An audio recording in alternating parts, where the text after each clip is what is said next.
పత్రికా సోదరులకి, మీడియా సోదరులకి, కాంగ్రెస్ పార్టీ నాయకులకి, కాంగ్రెస్ పార్టీ కార్యకర్తలకి, పిసిసి అధికార ప్రతినిధి కె ఇమ్దాదుల్లా ఖాన్ నా మనస్ఫూర్తిగా నమస్కారాలు తెలియజేసుకుంటున్నాను. ఈరోజు కాంగ్రెస్ పార్టీ సత్యసాయి జిల్లా అధ్యక్షులు ఎన్హెచ్ ఇనాదుల్లా గారి ఆదేశాల మేరకు ఏపీ కాంగ్రెస్ కమిటీ అధ్యక్షురాలు శ్రీమతి వైఎస్ షర్మిలారెడ్డి గారి ఆదేశాల మేరకు కదిరి పట్టణంలో జిల్లా కాంగ్రెస్ కమిటీ మైనారిటీల అధ్యక్షులు సుధాబకష్ గారి కార్యాలయం నందు ప్రెస్ మీట్ పెట్టడం జరిగింది. ముఖ్య కారణం ఏమంటే, ఈ మధ్య కాలంలో చంద్రబాబు నాయుడు బీజేపీతో జనసేనతో పొత్తు పెట్టుకొని గెలిచిన తర్వాత దౌర్జన్యాలు ఎక్కువైపోయినాయి.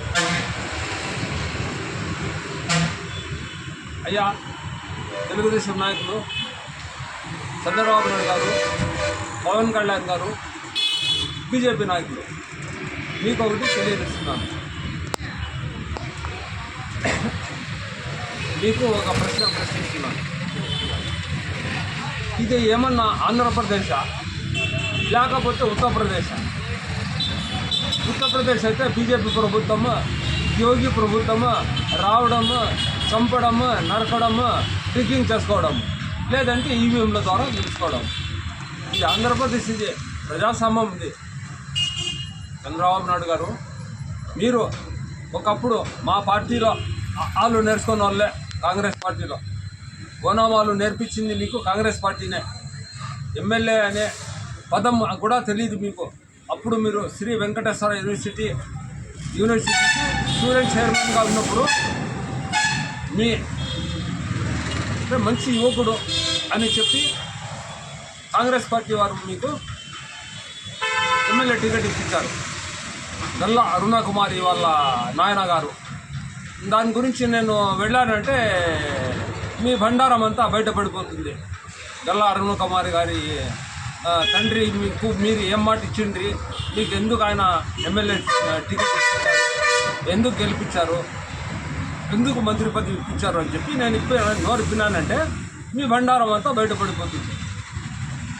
బయటపడినా కూడా నాకేం చేసుకోలేరు దేవుని దయ వల్ల. 65 ఏళ్ళు నాకు.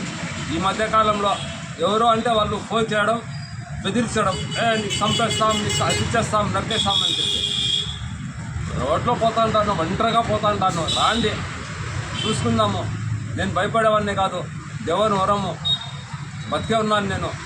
నేను దేవుడిచ్చిన ధైర్యంతో ఒకటి చెప్పగలుగుతున్నాను. నన్ను బెదిరించే వారికి, నన్ను ఒకవేళ చంపే ప్రయత్నం చేసినా కూడా నేను సిద్ధంగా ఉన్నాను. ఒకటి, నేను చనిపోవడానికి కూడా సిద్ధంగా ఉన్నాను. ఒకటి గుర్తు పెట్టుకోండి బాగా. నేను పోతూ నేను ఒకరినే పోను, నా జతకి 2 ముగ్గురు తీసుకొని వెళ్తాను. అది గుర్తుపెట్టుకోండి. ముఖ్య కారణం ఏమంటే, చిత్తూరు జిల్లా చంద్రబాబు నాయుడు గారి నియోజకవర్గం రామకుప్పంలో మా కాంగ్రెస్ పార్టీ అభ్యర్థి నామినేషన్ వేసేదానికి పోతే మీకేం బాధ చెప్పండి? మీరే గెలవాలా? ఏకొకరు ఎన్నిక కావాలా? మా కాంగ్రెస్ పార్టీ వాళ్ళు వేయకూడదా? ఇది ప్రజాస్వామ్యం కాదా? ఇది ఏమన్నా యూపీ రాష్ట్రమా? ఇది లేకపోతే ఆంధ్రప్రదేశ్ రాష్ట్రం కాదు. ఎవరైనా దాటించుకోవాలని కూడా వేసుకోవచ్చు నామినేషన్. మీకేమంత అభ్యంతరము?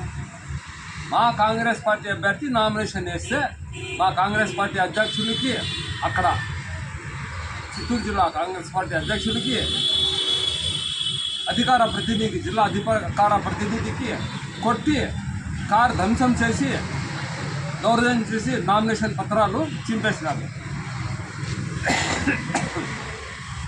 అయ్యా, తెలుగుదేశం నాయకులు, బీజేపీ నాయకులు, జనసేన నాయకులు, మీరు ఈవీఎంతో గెలిచినారు. మీకు ధైర్యం ఉంటే ఇక్కడ కూడా ఈవీఎంలో పెట్టుకోండి. మీకు ధైర్యం ఉంటే అధికారం మీదే కదా. అక్కడ చూస్తే నరేంద్ర మోడీ ఉన్నాడు, ఇక్కడ చూస్తే చంద్రబాబు నాయుడు ఉన్నారు. వర్షాలు పడడంలే, రైతులు అయిపోతో రేపు గురి వేసుకొని చచ్చిపోయే ప్రయత్నం చేస్తున్నారు వర్షాలు పడలేక. కారణం ఏమంటే చంద్రబాబు నాయుడు. నేను ఒకటే తెలియజేసుకుంటున్నాను, నామినేషన్ వేస్తే మీకు బాధ ఏంటి? ఏం మాకు హక్కు లేదా కాంగ్రెస్ పార్టీ వరకు? మీరే చేసుకోవాలా, మీరే రాజకీయం చేసుకోవాలా? మీకు ఎట్లా మీకు తెలుసు, మీకు వెళ్ళిపోయే కాలం వచ్చింది, అంటే ఓడిపోయే కాలం వచ్చింది. మీకు దమ్ము ధైర్యం ఉంటే ఇదే ఎంపీటీసీ నుంచి జెడ్పీటీ నుంచి మొదలుపెట్టండి. మీరు గాన ఓడిపోకపోతే నేను నా గుండు చేపించుకుంటాను, నడి రోడ్లో కుప్పంకి వచ్చి కుప్పంలో నేను గుండు చేసుకుంటాను. నేను ఒకటే తెలియజేసుకుంటున్నాను. దీనికి కాంగ్రెస్ పార్టీ నాయకులు ఏందో వాళ్ళు పెట్టుకున్నారులే, ఎవరో కుప్పం వాళ్ళు పెట్టుకున్నారులే, ఏందో పులివెందుల వాళ్ళు పెట్టుకున్నారులే అని కాదు. ఇప్పుడు ఖుదాబాద్ కార్యాలయం నుంచి మొదలైంది. ఇప్పుడు దీని వెనకాల వచ్చింది మన జిల్లా కాంగ్రెస్ పార్టీ అధ్యక్షుడు మన ఎన్హెచ్ నాయకుల్లా గారు కూడా పత్రిక మూలకంగా ఇచ్చేసినారు. ఈ పొద్దు రేపు మన వైఎస్ఆర్ సిరిమలారెడ్డి గారు కూడా రంగంలోకి దిగుతారు.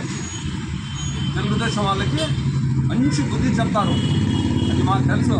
ఒకటే గుర్తుపెట్టుకోండి, మీకు ఎన్నికలు జరిపే ధైర్యం కన్నా ఉంటే కౌన్సిలర్ ఎన్నికల్లో మీరు ఎక్కడైనా కానీ 5 సీట్లు 6 సీట్లు గెలుచుకొని పోతే నేను రాజకీయ సన్యాసం తీసుకుంటాను. అయ్యా, మీకు ఈ పార్టీ నుంచి, తెలుగుదేశం పార్టీ నుంచి నిలబట్టి కౌన్సిలర్గా గెలిపించుకోలేని శక్తి లేనప్పుడు వైఎస్ఆర్ వాళ్ళకి 5 లక్షలు 10 లక్షలు ఇచ్చి కౌన్సిలర్ కొనుగోలు చేసి చైర్మన్లు చేస్తున్నారు. మీరు ఒక రాజకీయ నాయకులు, మీరు